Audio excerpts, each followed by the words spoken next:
Yeah. Oof. Book. Okay. God-given dream.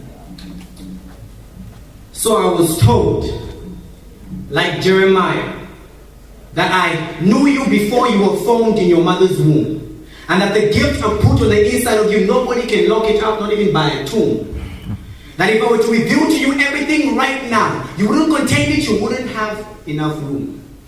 So I decided to sit down on our veranda, and I asked God, what is this that you put on the inside? My mind would wonder. But then, just like having 11 brothers in this life, but you see, the bigger the destiny, the more the strife.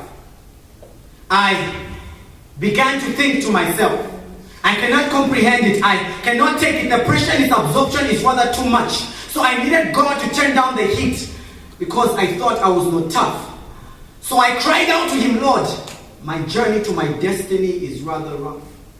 Because I'm the guy with the coats of many colors, but even all those colors have turned into one color, which is red. Dipped in an animal called the sin of this world. And its mission was very simple: to destroy my God-given dream. So I needed a way in which I could sustain this dream. And all that which was required was to do that which he wanted, the king. But you see, that worst came to worst. My God-given dream felt like a curse.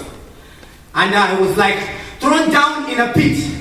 And I began to wander in that place. But you see, even in that pit, the only thing I could see, the only thing I could dream, the only thing I could write, the only thing that I needed was my God-given dream. And whilst I was in that place, I thought I could never come out, but then I could see that I was given some strength. And you see, I thought I could float like a butterfly and sting like a bee, but before I knew it, I was sold as a slave for free. And then I needed God's grace, like water is needed to grow a tree, because I was going to lose my God-given dream. But then even at that point, you see, I was taken to the house and everything was okay, and I thought everything was now on a good page. But then the potty was white, for curvy-shaped potty, yes, guitar-shaped, I know, Coca-Cola bottle, but then even that could not destroy my dream, because I knew who I was in the kingdom. And I said it to myself, I will not give up. And I was taken to the worst place you could ever think of. I was in that place you would call a prison.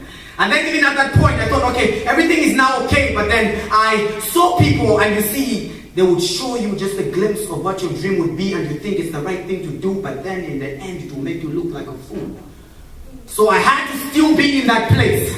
And I was locked up like I was in a cage, and I thought I would never sprout. But you see, when the world needed me the most, I had the only solution to this world's case. And I was called up by the king. And I knew at last that I'd come to my God-given dream. You see, each one of us has got a dream. But it's up to you to walk the journey to it. They say that the longest journey starts with one step, but I tell you the truth, that the greatest dream and the greatest journey starts with God first. Because you would move at his pace under his marvelous grace. Because really, think about it. What if Joshua decided to abandon his dream of seeing the walls of Jericho fall? There would have probably been no triumph to ever see. Because what if David never faced Goliath? Would have never seen a victory for the Israelites. Because what if Moses never saw the dream of seeing the Israelites free? There would have never been a promised land to ever see. You see, what if Joseph abandoned his dream? He would have never known what God had prepared for him. Or let's put it this way. What if God abandoned the dream of sending his son?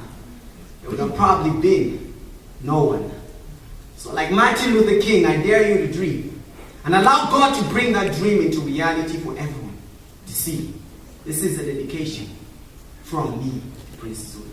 Thank you.